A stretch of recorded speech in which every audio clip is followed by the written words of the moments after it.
Hey everybody, welcome back to another episode of Pixel Perfect Podcast. I'm Paige. Aaron, and Uh, I guess I'm doing the spiel this you're week. doing the spiel. I'm doing the spiel. So, every week we talk for like 30 to 45 minutes, and then afterwards we answer questions. So, if you get in the chat while we're talking, we are not ignoring you. We are just going to address you later. Hell yeah, because we're already easily distracted like crows to shiny Yeah. objects, so we... It's true. And to be fair, we've never not had a comment where we both immediately like, what's they say? Yeah. But like, that's true. we try. We try and stay focused. We make a valiant effort, for sure. And we're continuing on our spooky trend this month by talking about Stephen King's Salem's Lot, which is one of his oldest books. It was the second published one, so people might be like, which book? You know it very, very well because it's one of his oldest books. That's also true. Yeah. My when we were like deciding what to do, and I told my aunt I needed to pick a book. So my aunt is like one of the ultimate Stephen King fans. Has every single novel he's published. There's a huge bookshelf with every single one. And she was so excited to go over the different books with me and like try to help me pick one out. Adorable. It was so cute. But she highly recommended Salem's Lot, so thanks for the recommendation. This is my first time reading Stephen King, but you said you've read a bunch, right? Quite a bit of Stephen King. Quite a bit? Okay. Like I started in 6th grade with it. Why would you do that? Because I didn't know, and I just kept going. And then my mother had to like stay in my room for a month. She would play cards on my computer until I fell asleep for like an entire month because I like could not. Oh my god. Yep. Isn't I there... started early with Stephen King. Do they like all bang? Do they have like a child orgy in that book? There's like I don't remember a lot of it. I mostly remember the guy who tortured cats by putting them in fridges. Oh my goodness. Stephen King, man. Wow. Well, we didn't... This novel is actually very, very tame Stephen King. I had a feeling. I mean, I Yeah. saw it on a couple people's lists of like the scariest ones, and I was like, I don't know. This, like, from the rumors I've heard of what he gets into and some snippets people have shown me, I'm like, this felt very like PG-13. It's a very tame Stephen King book. Yeah, absolutely. Having read some of his quote-unquote worst stuff. Yeah. Was Carrie also tame? Because that's his first book. Carrie's disturbing, really, more than scary. Okay. Like, I wouldn't call it scary, but I would call it gross, and I would call it definitely kind of like disturbing. He likes the creepy more than he likes the downright scary. Yep. That's definitely kind of his shtick. Yeah, that's what I saw for a lot of reviews for this one too, and I was like, I don't know, like, I don't know, for me, I guess I was expecting a lot more, so I was like, nah, I'm not really scared. I was also reading it during daylight hours though, and I was like, I probably should have like taken a moment to like really get into the mood and like late at night been reading this in silence. Rule, I do not read Stephen King at night. So, Oh, wow. because there was this one time I was reading Gerald's Game, and I was like, oh, you know, this hasn't been scary so far, like, it's fine, like, I'll just keep reading it, because so far it hasn't had anything scary happen, and then something terrifying happened, and then I was like, never mind, never again. Yeah. Never, ever, ever again. I saw some gory details on that one, so, ugh. Yeah, no. So I was like, yeah, I have a very strict rule, and I stick to it. My aunt likes to like push her luck with those things, and she was in the Air Force in the 80s and like basically was only qualified to be a bus driver. So she would literally bus like corpses late at night and then have to like wait in parking lots and would read Stephen King while waiting in the parking lot to like before she could go to her next place. And I was like, what is wrong with you? And she was like, yeah, nerves of steel. Right? Oh, bit her in the ass because people found out that's what she did, and like some of her not comrades, I don't know what you would call them. I don't know, some of her peers found out. I know the word too, and I'm just like blanking on it. I know the word. Her team members. Her team member. They snuck up on her bus and like flanked it and like just banged on the windows while she's like in the middle of reading Stephen King, and I'm like, why would you ever take that risk? I could never do that in a million years. Hell no. Oh god. Okay, so what did you think of your first Stephen King experience?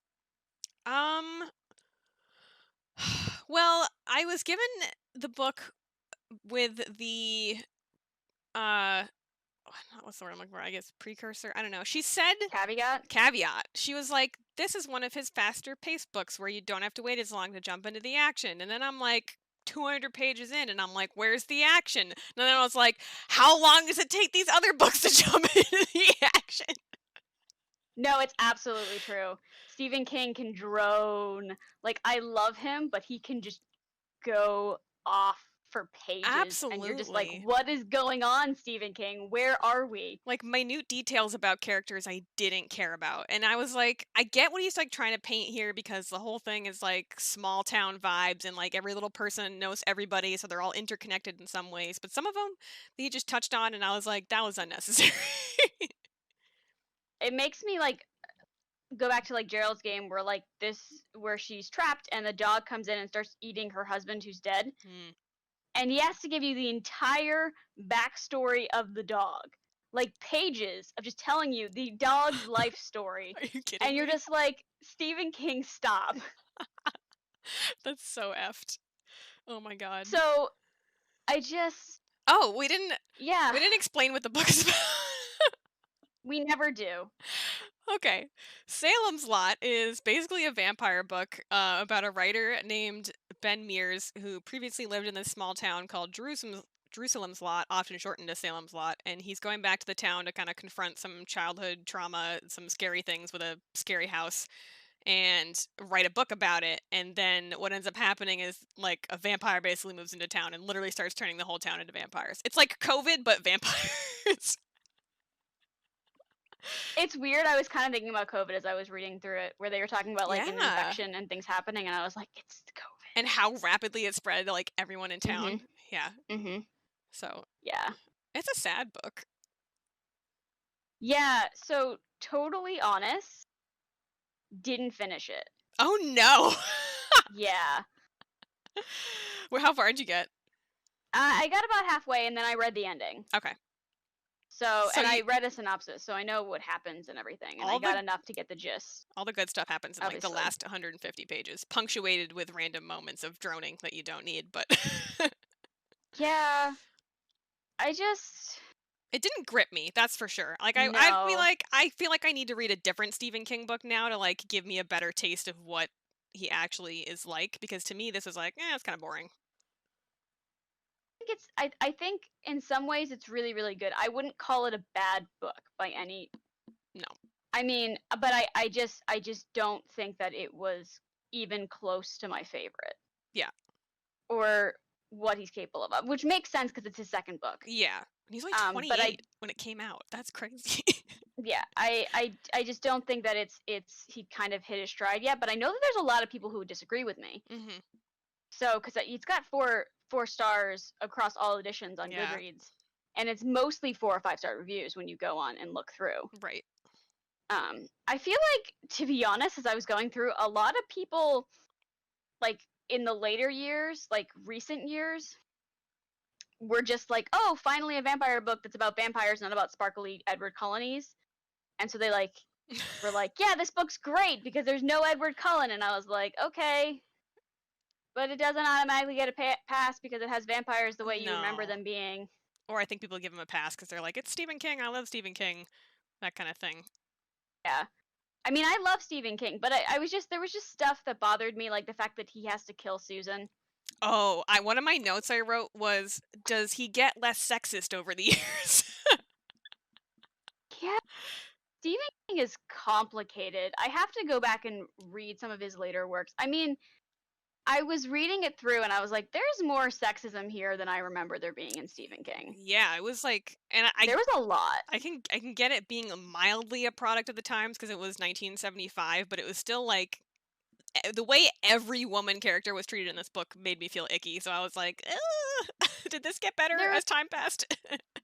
there was like this instinct in I noticed to him to describe every woman's body Yeah, in a way that he didn't quite have with men. Like he would describe men, but it'd be right. like hair and you know, color and like how their cheekbones were, whereas women Mhm. it was like how big they were, what they looked like, Yeah. and his just and the thing about Stephen King is he's very much and this is his thing where he's very much likes to do realism to the nth degree.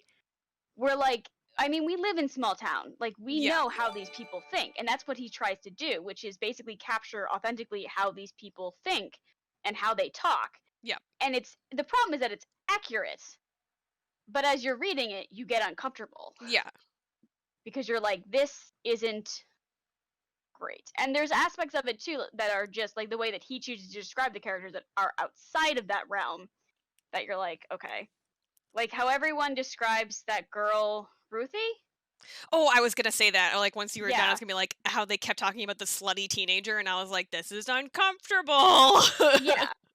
When I feel like when he's in somebody's head who thinks like that, it's more acceptable than when he's outside of somebody's head and he's kind of doing similar things. Yeah. But also just the fact that I had so many not Hunger Game, excuse me, Game of Thrones flashbacks um, from him having to kill Susan that I was like, Yeah. Yeah. I don't like this. Like I they don't like that he has to kill Susan. and it felt so unnecessary too because I feel like she was the one character he was kind of doing a good job with. Like she had a very natural romance with Ben, and I liked her as a character. I liked her standing up for to her parents and being like, "I'm gonna do what I want." Sorry, it was like nice to see. And then she just like, I think it was cool that she like went to the house to like confront the evil head on, but I don't think she deserved the ending that she got. I I just feel like the implications of that whole idea makes me feel icky. Yeah. Is basically what it boils down to. And I read a review that's talking about how these characters feel undeveloped, and I kind of do agree that across the board everyone kind of feels underdeveloped. Yeah. I feel like they've been given more traits than actual desires and Mhm. needs, and like that's why I didn't feel like Susan and Ben's relationship felt organic to me. And I think it's because they're so not quite people yet Mhm. that it felt rushed Yeah. to me. And like they were like, we're in love now. And I was like, really? Also, like, she finds out about Miranda and then, like, never gets to have a conversation with him about that. Like, hey, you have a wife you didn't tell me about. To be fair though, they've known each other for like a week. Yeah, I think it's like a couple weeks. Does it start? Yeah. Yeah. Yeah. So like I wouldn't tell you necessarily about my dead wife immediately Right, but I feel like after when you knowing you. find out about it, I feel like you'd like bring it up and be like, "Can you tell me I about mean, this?" completely valid, especially Yeah. because her mom's like he was drunk. But like Mhm. um I do feel like him not telling her in the first place Yeah, makes sense to that's me. fair. Yeah. But no, you're totally right. They're all it's a very flat cast because it's a very cluttered cast. Like there's so many characters. But I don't think it's done well because No. like you can do a cluttered cast well, especially if you have like Ben and Susan and Matt Mhm. should have been very and Mark, I Yep. guess. So you have four people that you have to really develop very well, and I think it would have been possible, Yeah. especially if he had used his time more effectively. Right.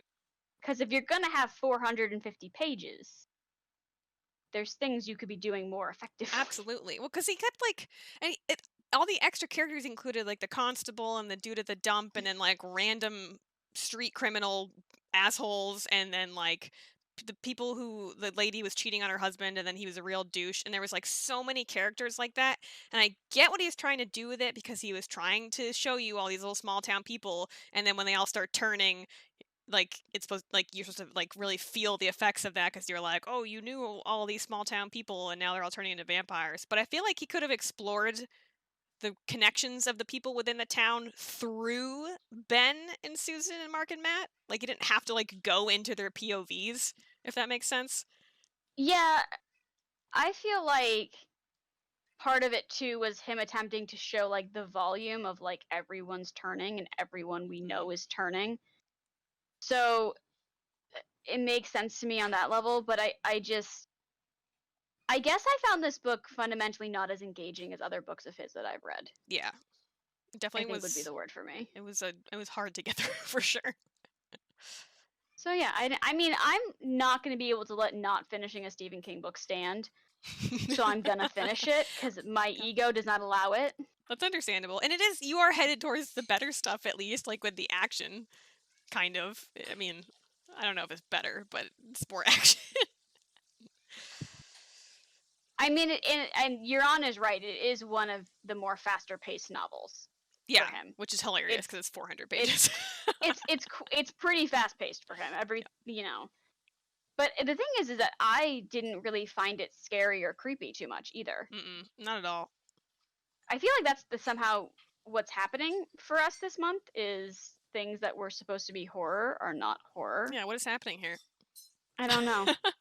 I mean, Haunting of Hill House is definitely horror. I really appreciated the opening of having Haunting of Hill House, and I was just like, oh, look that at was that story. crazy. I was like, how convenient is that they mentioned Hill House in this book? I didn't realize how I thought old it was really funny. that book itself was. Yeah. So that was nuts. I had a thought. What was my thought? Oh, I was gonna say, I feel like even though this book is like not up to snuff compared to his other stuff, as far as I know, because I haven't read anything, there were like nuggets of gold in it that like I feel like give hints into like how talented he can be. Because like I screenshotted a couple passages. Like there was one where he was describing the way summer transitions into fall in like small town New England, and it was like so visceral, and I was like, yeah, that's good shit. And then there was like a different line that I screenshotted where some guy, he's like, he sank into a river and the river was time and the water was red, and I was just like, ooh, that was moment. Yeah. good. See, I feel like he's got these moments too of just like really knowing people and knowing things. Like one of them, like one of my favorite moments happens really early on where the deputy ordered a star from out of town. Oh yeah. Because the town didn't provide them, and he was like, I gotta have my star. So he orders one from out of town, and I was like, that's hilarious. Absolutely. There was another moment too where I was like, that's really funny, that I highlighted. Hold on, I'm gonna see if I can find it. Sure. Oh, actually, no, this wasn't funny. This is something that really, really pissed me off. Oh no. So there's that moment, you know, when Susan and Ben had their first interaction and they're at eating like ice cream or whatever? Yeah. And he literally tells her to eat her ice cream, and so she does. And he I just don't orders remember that. He just orders her to eat her ice cream. That sounds about right though. And for some reason it really, really bothered me.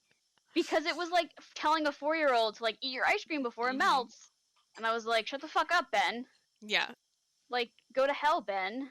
Also, I really wish it was more explicitly stated how old Susan was, because there's like, it was like, is she closer to 18 or is she closer to her late 20s? Because this is like a mid-30s man preying on a young woman. I think she was like 19, 20. I couldn't, because she finished college, right? Oh, she did finish college. That's why I couldn't tell if like she had just finished college or if she had like been out for a little while. She acts like 19, 20. I know, yeah, but, exactly. So she'd probably have to be like 23, 24. Okay. That's still, but yeah. I don't know. It was very small towny, which it was. We know. It really was. Yeah. Yeah, for those of you who don't know, Paige and I mean, I grew up there. Paige was there for how many years? 7th grade and on. 7th grade and on. So, yeah. We're talking a very, very small rural town where like there's nothing in it. It's huge. It's massive. It's like second in New Hampshire in terms of landmass. Yeah. But it's like there's nothing in it. Nope. I heard tales of when the Duncans arrived and everyone was like, oh, everyone was scandalized. When we got our first, there's a Duncans and there's a Subway now. There's a Subway now? Yes, there's a Subway now. What? It's in the same plaza too as the Duncans. Oh, Lord. But like when Duncans came in, everyone was like, scandalized that there was going to be like a franchise in the town. Wow. It was like this big deal. Everyone who was there was either like extreme excitement or people who were upset, and there was no in between. Yeah, that makes sense. Probably young versus old. But yeah, no, all the small town components of the book were definitely very accurate, very spot on. That and I feel like sometimes I read books and the author does a really good job capturing like what the environment is like, or like the general aesthetic of the town. Like I feel like I hear that, like I see that a lot in like books describing the desert or California or Washington, and like this is the first time I read a book where the focus was New England, and it was really fun to see like how well he captured the way New England feels in summer and in fall, and just like the general New feeling. England writer. Like, you can tell he's from New England Yeah, when you read. You're just like, "Yeah, absolutely. he gets it." Yeah. Honest to God, there's vampires in this book, and the most unrealistic piece of it is the fact that he could get Maine newspapers, like, near Oh, Mexico. right, like, across the world. I was like, "Nah, no way. No. It's the No one's 70s." stocking Maine newspapers in, like, What? California, wherever you are. Yeah, Sorry. that's crazy. Sorry, I just had to get that out there, where I was just like, I read that detail, I was like, "No." Yeah.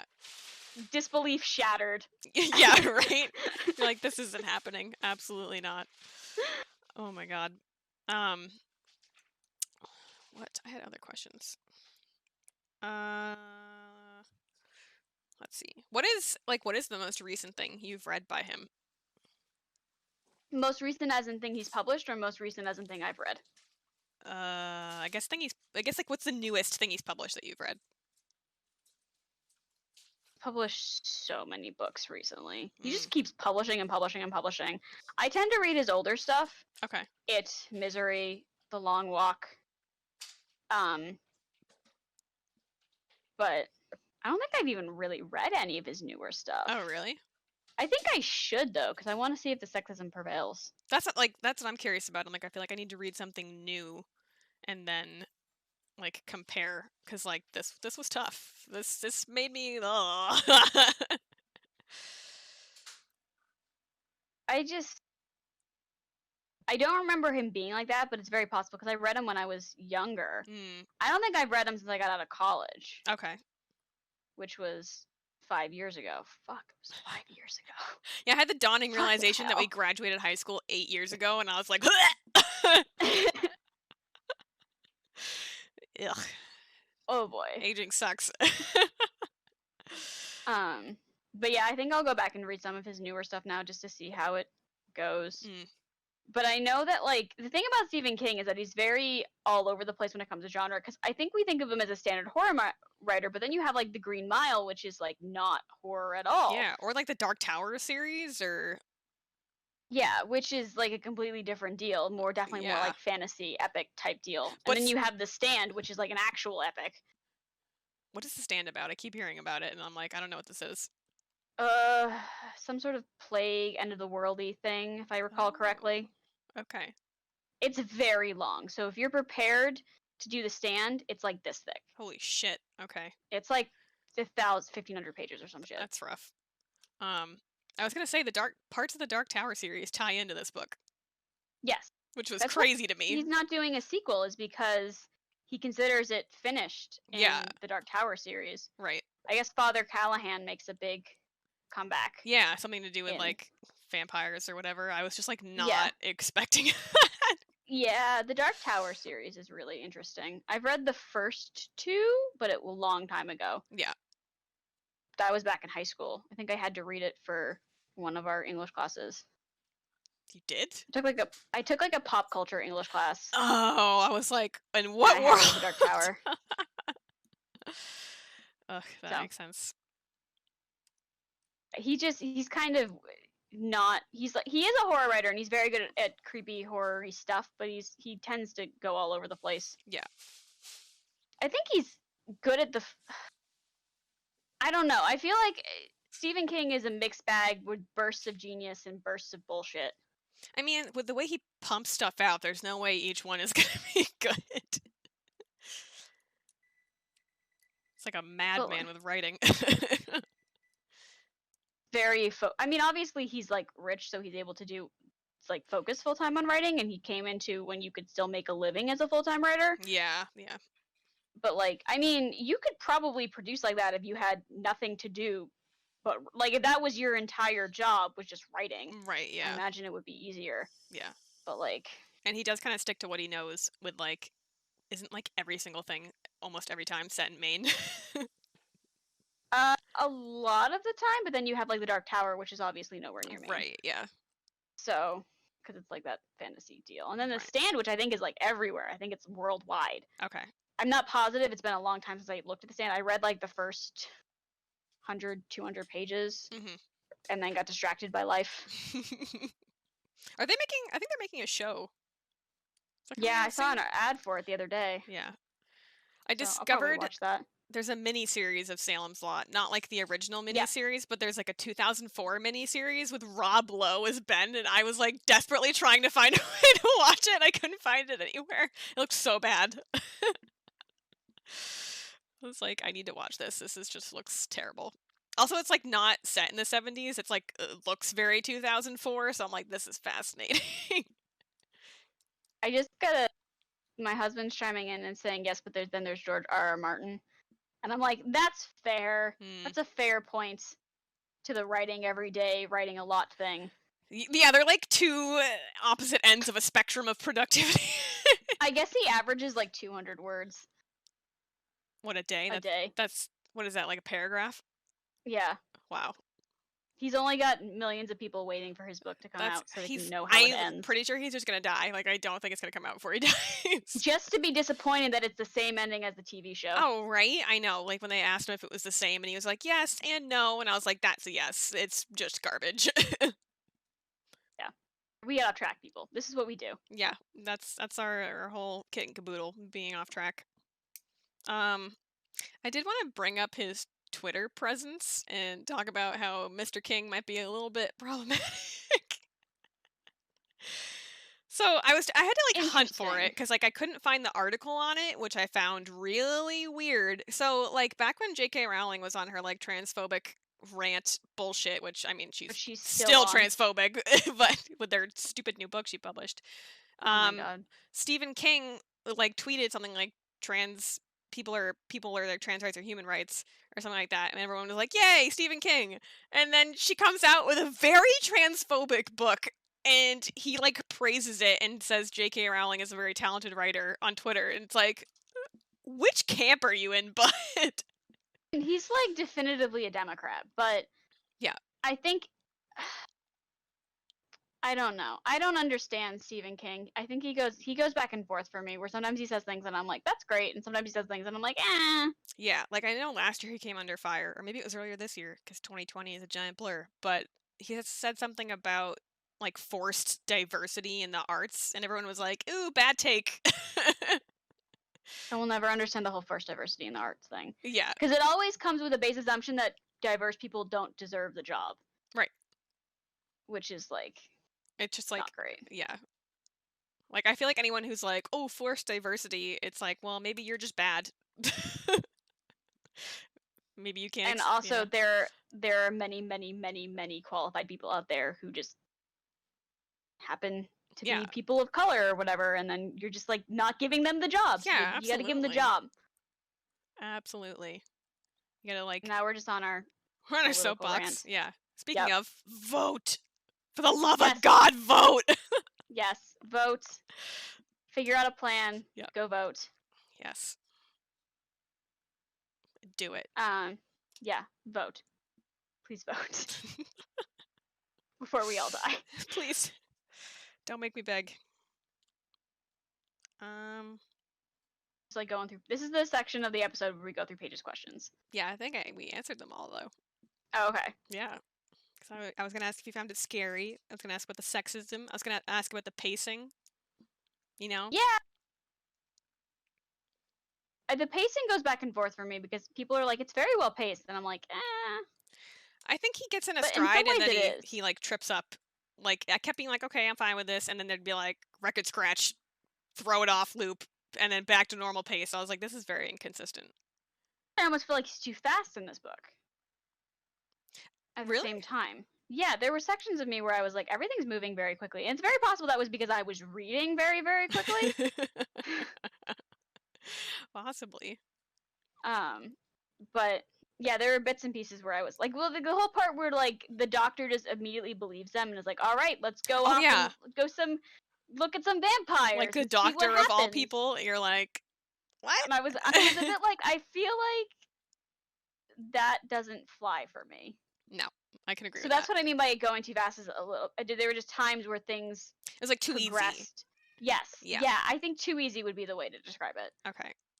I can agree with that. Also, the chapter setup was super weird because sometimes the chapter would be like named Ben or Susan, but then like 80% of the chapter is not about either of them. So I'm like, what does the heading mean then? Like what? I don't I don't think his understand. headings meant anything. It was just They were so just like there. confusing.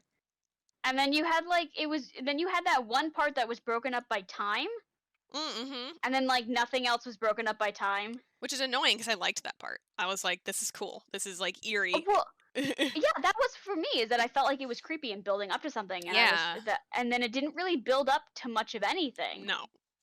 It was just like a day, and I was like, I felt like something was supposed to really happen at the end of the day, and there was Right. supposed to be like this.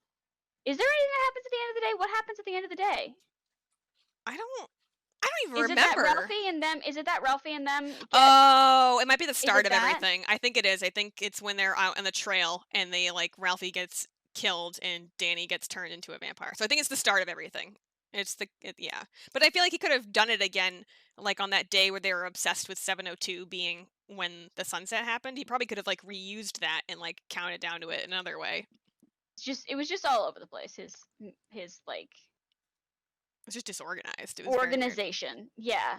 I mean, which is kind of feel like classic Stephen King. He doesn't really follow any of his own rules or do anything Yeah, cohesively. especially with POV, which I was going to ask you if this is something he kept up with later works, is that it would literally be Ben's POV one paragraph and then Susan's the next, and I was like, I'm on a roller coaster right now. Yes. Why? How does he get away with that? If I recall, it is similar, but I haven't read it since I was 12, so don't hold me to that. But I feel like I've definitely read books where he's doing that. Yeah, it was very jarring. I think he does that in The Shining. Oh, okay. Where he goes back and forth between. Yeah. That's another long one. Was that one scary? Yes. Yeah. I found The Shining to be scary. Granted, you have to take all this with a grain of salt because I was younger when I was reading all these books. Oh, that's fair. But I was just rereading The Shining, and I do find it creepy. Mm-hmm. Shining is more creepy than scary. Okay. I like creepy. Yeah. But I think this book. I was literally just started rereading The Shining, and I don't remember anything really sticking out to me as like super sexist. Oh, that's good. And the character, the mom, is way better in that than she is in like the movie. Oh yeah. So I think he gets better. Yeah, I'm definitely gonna have to read something and maybe we'll read a Judge it blog on that. post or something. Yeah, because Yeah. like it's hard to like take a book that was written in the mid 70s and be like apply it to current day expectations. But at the same time, if I agree. don't see any growth in him, then I'm gonna be like, ah. Yeah. We could do that for a podcast episode too, is pick one of his newer books that sounds is true. interesting and do that and do like a comparison thing on camera. I like that idea. I like that idea a lot. Especially because every single movie has moved to 2021 except for Wonder Woman, which is also definitely not going to be far from. Oh yeah, like our whole schedule's just been like wiped clean. No. Yeah, we're gonna have to figure out November and Yeah. December because like, yep, I'm nothing into is it. happening. Yeah, let's read another Stephen King book. Okay. I'm definitely down for that. We'll have to go through his newer ones and pick it, or just pick his most recent one and do that. I don't know. Oh yeah, true. We'll have to make sure we pick something that has like. We'll have to like make sure it has female characters in it. I mean, he's usually good on that. Okay. I mean, you have The Shining and It, which has female characters, and then you have. Mm-hmm. I mean, I think you should read Misery. Okay. That's older, right? Yeah, it is older. Okay. So. I mean, this book interested me enough to want to try reading more of his books. It didn't like I didn't read it and go, I never want to read Stephen King again. Yeah, I mean, like I said, he's got bursts of brilliance where you're just like, this is really good detail, or this is a really good writing, or this is like a really good character moment. Yeah. I just feel like in this book, they didn't happen frequently enough for me to stay engaged in the same way I've been before. I can totally agree with that. It was definitely like active effort was being made to continue reading it. I just like was reading it and I was like, all right, I'm going to get this entire book done by the time we record. And I had time to do it. But I ended up just watching Soma videos instead for our next episode because I was just like, at least this way I'm being productive for the podcast, but also I don't want to read this right now. Hey, you held up a conversation, so you did your job.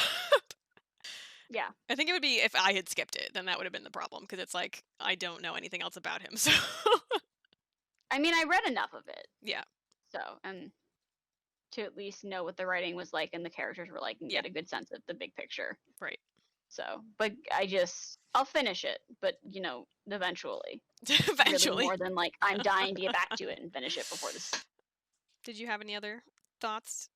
I think so. I wrote down small town life and rot, and specifically kind of the rot that happens in small towns where things, because it Oh, felt like to me is like what happens in small towns as people get worse. Especially yeah. because like I'm thinking of our small town, everybody who like didn't want to improve things just like left. Mhm. Like I feel like there was a mass exodus of a lot of people Yeah, who could have. like people like us. Yeah. So Yeah, because I feel like the type of people who stay are not the type of people we often associate with. So yeah, it just kind of like deteriorates more. But I did. people living where are now inherently bad. That's not what we're saying, like No, at no, all. no, no, no, no, no, no, no. I was just But I actually I think was gonna follow that up with like it is actually improving on its own anyways. Like apparently like people are starting to move there like crazy. So something's happening. I just felt like it was this interesting representation. I felt like there was like some sort of metaphor happening with small town and kind of what happens as it things kind of like deteriorate and people move out and there's no opportunities. Hmm. It kind of felt like almost Night in the Woods esque in that Yeah. particular aspect for me, Right. where I was like, it's definitely an exploration of what happens and Right. how small towns can just kind of evaporate.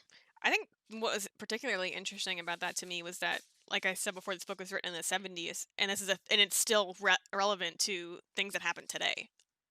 Like even more so today, honestly, because when was like the mass exodus of like manufacturing out of the US? Because that's what used to like really hold small towns up was like their manufacturing and production and stuff, and then like that died, and then those towns crumbled. 80s. Was it the 80s? So Stephen King was kind Yeah. of writing about this. 70s, 80s. And Interesting. the only reason I'm thinking about this is because I'm thinking about that 70s show. I should know my history better than this, but I know, right? it's the entire plot point of that 70s show is like the fact that he loses his manufacturing job and he has to go find another Oh, job. and that's the So they late bring him down to 70s. part-time at the plant and then he loses his job and then he Yep. has to go find a new job. Okay. So my guess would be if because that was such a potent issue, my guess would be 70s, 80s. Okay. I wish I had a more informed thing than just that 70s show, but I don't. I know, right? I don't have any I answers am at all. I am a failure.